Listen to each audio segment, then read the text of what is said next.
కన్న కూతురే ఇలాంటి పని చేస్తుందనుకుంటే చిన్నప్పుడే శ్వేత వాళ్ళ అమ్మ నాన్న ఆమెను చంపేసి ఉండేవాళ్ళు. ఆమె గురించి తెలిసిన వారు శత్రువుకు సైతం ఇలాంటి కూతురు ఉండకూడదని కోరుకుంటారు. ముత్తులక్ష్మి సోమసుందర్ జీవితంలో ఏం జరిగింది, ఇంతకు తెగించిన వారెవరు, ఈ క్రైమ్ స్టోరీలో తెలుసుకుందాం. నేను మీ అశోక్ భోగే. వెల్కమ్ టు ఆర్తెల్ క్రైమ్ స్టోరీస్.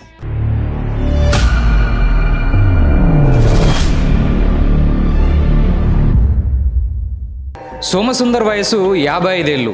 ఆయన భార్య పేరు ముత్తులక్ష్మి. ఇద్దరు అన్యోన్య దంపతులు. వీళ్ళిద్దరూ తమిళనాడులోని ఒక చిన్న గ్రామంలో వ్యాపారం చేసుకుంటూ బతికేవారు. ఉన్నంతలో సంతోషంగా ఉండాలనేది వాళ్ళ మనస్తత్వం. కానీ ఇద్దరు ఆడపిల్లలు పుట్టిన తర్వాత వారి ఆలోచనలు మారిపోయాయి. పెద్ద కూతురు శ్వేత చదువులో చాలా చురుగ్గా ఉండేది. తాను పెద్దయ్యాక విమానం నడుపుతానని చెప్పేది. తన చిన్న కూతురు సుప్రియ ఆటపాటల్లో ముందుండేది. ఇద్దరు పిల్లలకు మంచి భవిష్యత్తు ఇవ్వాలనుకున్నారు సోమసుందర్. తనకు తెలిసిన స్నేహితుల సలహాతో బతుకు తెరువు కోసం, పిల్లల భవిష్యత్ కోసం బెంగళూరుకు వచ్చారు. ఏది దొరికితే అది చాలా పనులు చేశారు. చివరకు మంచి ఉద్యోగం సంపాదించి లైఫ్లో సెటిల్ అయ్యాడు సోమసుందర్. కాలంతో పాటు పిల్లలు కూడా పెద్దవారయ్యారు. తాను ఊహించినట్లుగానే శ్వేత బాగా చదువుకుంది.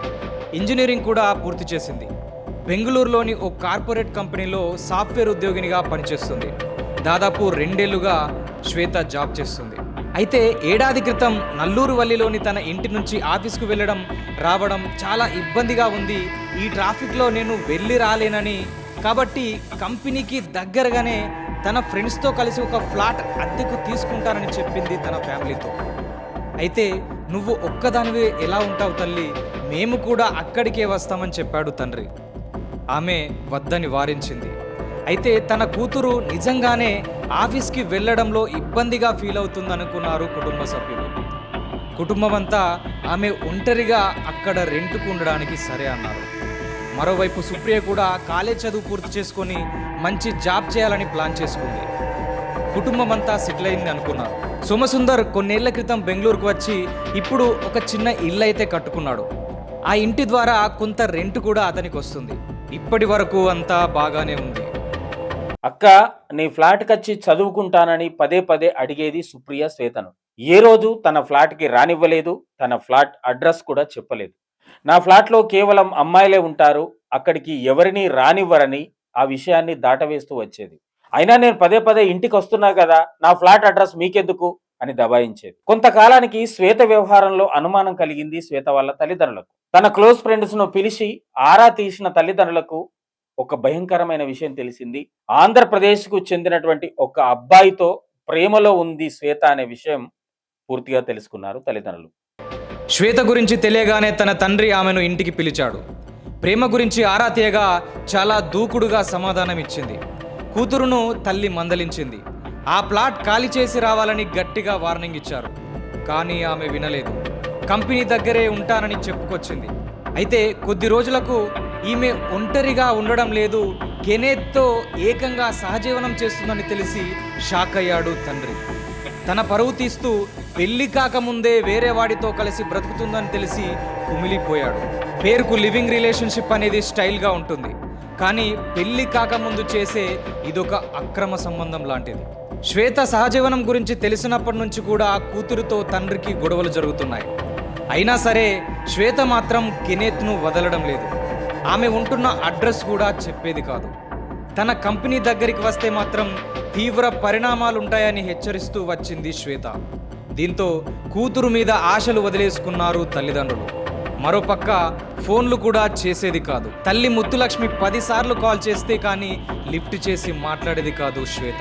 మాటి మాటికి తల్లిదండ్రులను విసిగించి తాను కెనేత్ని పెళ్లి చేసుకుంటాను, అతనితో పెళ్లి చేస్తారా లేదా అంటూ గొడవ పెట్టుకునేది శ్వేత.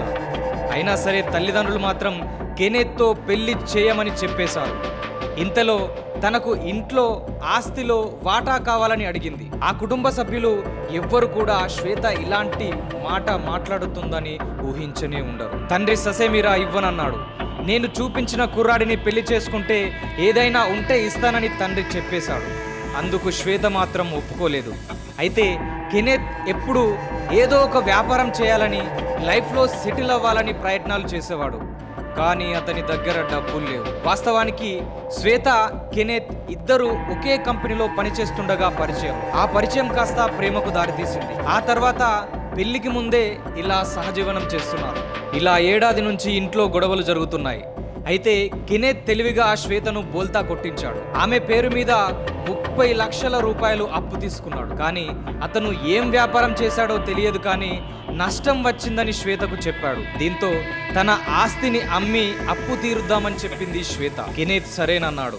ఎందుకంటే కెనెత్ను అతని తల్లిదండ్రులు పట్టించుకోవడం మానేశారు. ఎందుకంటే అతను చేసే విధవ పనులన్నీ వారికి తెలుసు. అందుకే మొత్తం అప్పు బాధ్యతను ప్రేమ పేరుతో శ్వేత మీద వేశాడు. కొద్ది నెలల క్రితం తీసుకున్న అప్పుకు ఈఎంఐలు కట్టడం లేదు శ్వేత. తన వ్యాపారం కోసం తన ఉద్యోగాన్ని కూడా మానేసింది. డబ్బులు ఎక్కడి నుంచి రావాలి? తన తండ్రి కూడా ₹1 ఇవ్వనని తెగేసి చెప్పేశాడు. తన ఆస్తి కోసం చూస్తే సగం ఆస్తి మాత్రమే తనకు దక్కుతుంది. కానీ పూర్తి ఆస్తి తనకు రావాలని ఆశించింది శ్వేత. 2 కోట్ల రూపాయల విలువ గల ఇల్లు, 20 తులాల బంగారం, ఇన్సూరెన్స్లు వగైరా ఆస్తంతా తనకు దక్కాలని ప్లాన్ వేసింది శ్వేత. అందుకోసం ఏకైక ప్లాన్ తన కుటుంబ సభ్యుల్ని అందరినీ హతమార్చాలని. ఒకవేళ ఈ కేసు తమపై పడితే బెయిల్పై మళ్ళీ వచ్చి తన ఆస్తిని తన సొంతం చేసుకోవచ్చనే ఉద్దేశంతో తన ప్రియునితో కలిసి ఈ ప్లాన్ వేసింది శ్వేత. డబ్బు కోసం మొత్తం కుటుంబాన్ని లేపేయాలనుకుంది శ్వేత. తన స్వార్థం కోసం కెనెత్ శ్వేతను పూర్తిగా తన మాయలో చిక్కేలా లోబర్చుకున్నాడు. ఇంకా మాయమాటలు చెప్తూ మనం ఇద్దరం సంతోషంగా ఉండాలంటే వీళ్ళను అడ్డు తొలగించుకొని ఆస్తిని మన సొంతం చేసుకోవాలని చెప్పేవాడు. ప్రియుడి మోజులో సున్నితంగా తండ్రి చేతుల్లో పెరిగిన ఆమె ఏకంగా తన తండ్రినే నరికి చంపాలనుకుంది. ఇద్దరు చాలా రోజులుగా సమయం కోసం ఎదురు చూస్తూ వచ్చారు. ఇంతలో శ్వేత పేరు మీద బ్యాంకు నోటీసు సోమసుందర్ ఇంటి అడ్రస్ కు వచ్చింది. 30 లక్షల అప్పు పత్రాలను చూసి తల్లిదండ్రులు షాక్ అయ్యారు. తన జీవితంలో ఇంత అప్పు ఎప్పుడు కూడా చేయలేదని బాధపడ్డాడు. అంత అప్పు తీర్చాలంటే ఏదో ఒక ఆస్తి అమ్మాలి, లేదంటే ఏళ్లుగా పోగేసిన బంగారాన్నైనా అమ్మేయాలి. అయినా శ్వేత ఇంత అప్పు ఎందుకు చేసిందని తెలుసుకోవాలనుకున్నారు. తండ్రి ఆమెకు కాల్ చేసి గట్టిగా నిలదీశాడు. ఎక్కడున్నావని నిలదీస్తే సింగేనిహల్లిలోని సాయి గ్రీన్ అనే అపార్ట్మెంట్ లో ఉంటున్నానని చెప్పింది శ్వేత. ఆమెతో తాడో పేడో తేల్చుకోవాలనుకున్నారు సోమసుందర్, ముత్తులక్ష్మి దంపతులు. అక్కడికి వెళ్ళాలనుకున్నారు. అయితే నేను కూడా వస్తానని చెప్పింది చిన్న కూతురు సుప్రియ. సరేనని ముగ్గురు వెళ్లారు.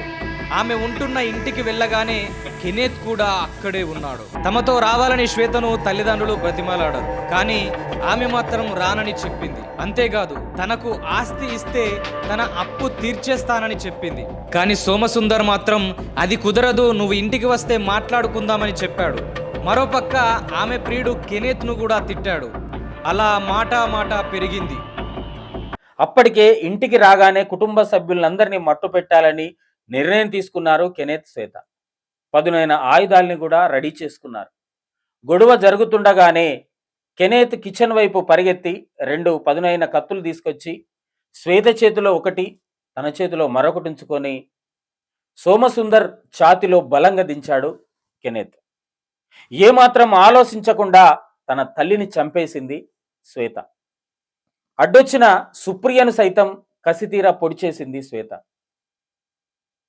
ఇలా చనిపోయేంత వరకు ఇష్టానుసారంగా ఆ ముగ్గురిని చంపేశారు శ్వేత, కెనెత్. అరుపులు విన్నటువంటి చుట్టుపక్కల వారందరూ పరిగెత్తుకొని అక్కడికి వచ్చారు. ఏమీ లేదంటూ మెల్లిగా కెనెత్ మరియు శ్వేతలు అక్కడి నుంచి పారిపోయారు. కానీ తలుపులు తీసే ఉండడంతో పక్క ఫ్లాట్ వాళ్ళు వచ్చి రక్తపు మడుగులో పడి ఉన్న ముగ్గురిని చూశారు. వెంటనే పోలీసులకు సమాచారం అందించారు. ముత్తులక్ష్మి, ఆమె కూతురు సుప్రియ అక్కడికక్కడే చనిపోయారు. సోమశేఖర్ను అంబులెన్స్లో తరలిస్తుండగా అతను కూడా చనిపోయాడు. ఇక పోలీసులు విచారణ చేయగా హత్యకు గురైంది శ్వేత యొక్క తల్లిదండ్రులు మరియు సోదరి సుప్రియ.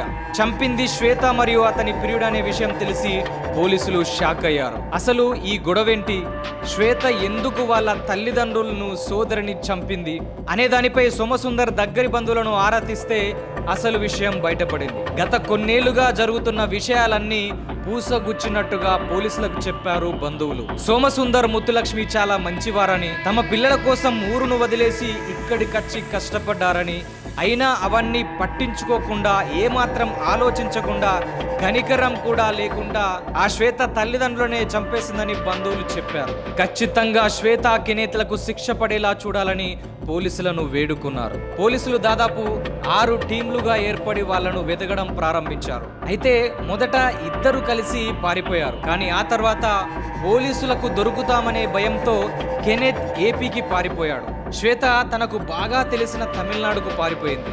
కానీ నాటి రోజులు కాదు కదా, టెక్నాలజీ ఉపయోగించి ఫోన్ సిగ్నల్ ఆధారంగా శ్వేతను పోలీసులు పట్టుకొచ్చారు. కొన్ని రోజుల క్రితమే పరిచయమైనటువంటి వ్యక్తి కోసం, ఆస్తి కోసం అల్లారు ముద్దుగా చూసుకున్న తల్లిదండ్రులను హతమార్చింది శ్వేత. ఇలాంటి కూతురు ఉండడం కంటే అసలు పిల్లలు లేకుండా గుడ్రాలుగా బతికింది నయం అనుకుంటారు ప్రతి తల్లి. ఈ క్రైమ్ స్టోరీపై మీ సలహాలు, సూచనలు కామెంట్ రూపంలో తెలియజేయండి. మరో వారం మరో క్రైమ్ స్టోరీతో మళ్ళీ కలుద్దాం. అప్పటిదాకా చూస్తూనే ఉండండి ఆర్తెల్ క్రైమ్ స్టోరీస్. నేను మీ అశోక్ గోడు.